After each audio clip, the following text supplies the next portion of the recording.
الحمدللہ رب العالمین والصلاۃ والسلام علی سید الانبیاء والمرسلین اما بعد فاعوذ باللہ من الشیطان الرجیم بسم اللہ الرحمن الرحیم۔ محترم بزرگوں، دوستوں، نوجوان ساتھیوں، محترم بہنوں، پیارے بچوں، السلام علیکم ورحمۃ اللہ وبرکاتہ۔ آج کی ویڈیو میں امام احمد بن حنبل رحمۃ اللہ تعالی علیہ کا بیان کیا جائے گا۔ نمبر 1، پیدائش۔ امام احمد بن حنبل بغداد میں 164 ہجری کو پیدا ہوئے۔ آپ کا نام احمد بن حنبل بن ہلال شیبانی ہے۔ آپ کی کنیت ابو عبداللہ، آپ کا لقب امام احمد یا امام حنبل ہے۔ نمبر 2، تعلیم و تربیت۔ آپ نے اپنی زندگی کا بیشتر حصہ بغداد میں گزارا اور وہاں کے علماء و فضلاء سے تعلیم حاصل کی۔ آپ کے استادوں کی تعداد 100 سے زائد ہے، جن میں امام ابو یوسف رحمۃ اللہ تعالی علیہ، امام محمد بن حسن شعبانی رحمۃ اللہ تعالی علیہ، امام شافعی رحمۃ اللہ تعالی علیہ، امام ظفر بن حزیل رحمۃ اللہ تعالی علیہ شامل ہیں۔ اس کے علاوہ آپ نے کوفہ، بصرہ، مکہ، مدینہ، یمن اور الجزیرہ وغیرہ کا بھی سفر کیا اور وہاں کے بھی علماء و فضلاء سے درس حدیث حاصل کیا۔ نمبر 3، آپ کے شاگرد۔ آپ حدیث اور فقہ دونوں کے امام ہیں۔ آپ کا جمع کردہ احادیث کا مجموعہ مسند احمد بن حنبل کے نام سے مشہور ہے۔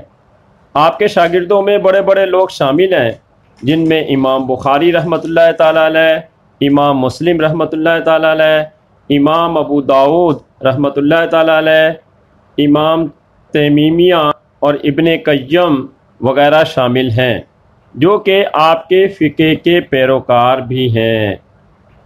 نمبر 4، مقام و مرتبہ۔ امام احمد بن حنبل مقام عظیم کے حامل ہیں۔ اس کا اندازہ اس سے لگائیں کہ امام شافعی رحمۃ اللہ تعالی علیہ جب بغداد میں مصر سے روانہ ہوئے تو آپ نے امام احمد کے بارے میں فرمایا، جب میں نے بغداد چھوڑا تو میں نے امام احمد بن حنبل رحمۃ اللہ تعالی علیہ سے زیادہ کسی کو متقی اور فقیہ نہ پایا۔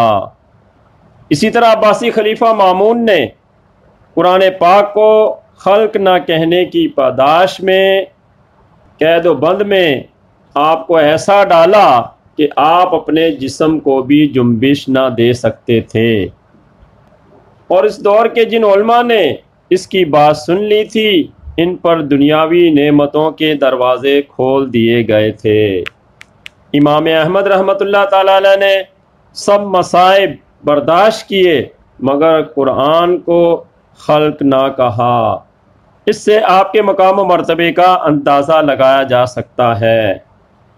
نمبر 5، فقہ حنبلی کی خصوصیات۔ امام احمد بن حنبل رحمۃ اللہ تعالی علیہ کے جاری کردہ فقہ حنبلی کی خصوصیات درج ذیل ہیں۔ نمبر 1، اس فقہ کا زیادہ تر دار و مدار روایات پر ہے۔ اجتہاد و قیاس کی نوبت کم ہی آتی ہے۔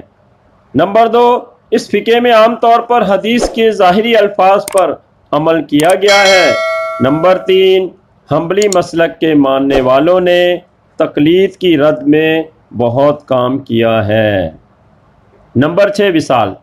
غرض کے عظیم الشان مقام کے حامل امام احمد بن حنبل رحمۃ اللہ تعالی علیہ نے بالآخر بروز جمعۃ المبارک 12 ربیع الاول 241 ہجری میں وصال فرمایا۔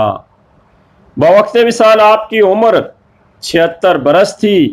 آپ کا بڑا عظیم الشان نماز جنازہ 12 ربیع الاول کے مقدس دن ادا کیا گیا، جس میں اس دور میں بھی 8 لاکھ افراد نے شرکت کی، جو کہ بغداد کی تاریخ کا سب سے بڑا جنازہ تھا۔ آپ بغداد ہی میں آسودہ خاک ہوئے، جہاں آج بھی آپ کا مزار پرانوار زیارت گاہ خاص و عام ہے۔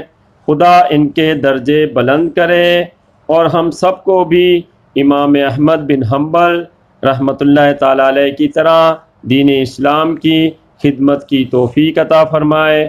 آمین بجاہ النبی الامین صلی اللہ تعالی علیہ وسلم۔ وما علینا الا البلاغ۔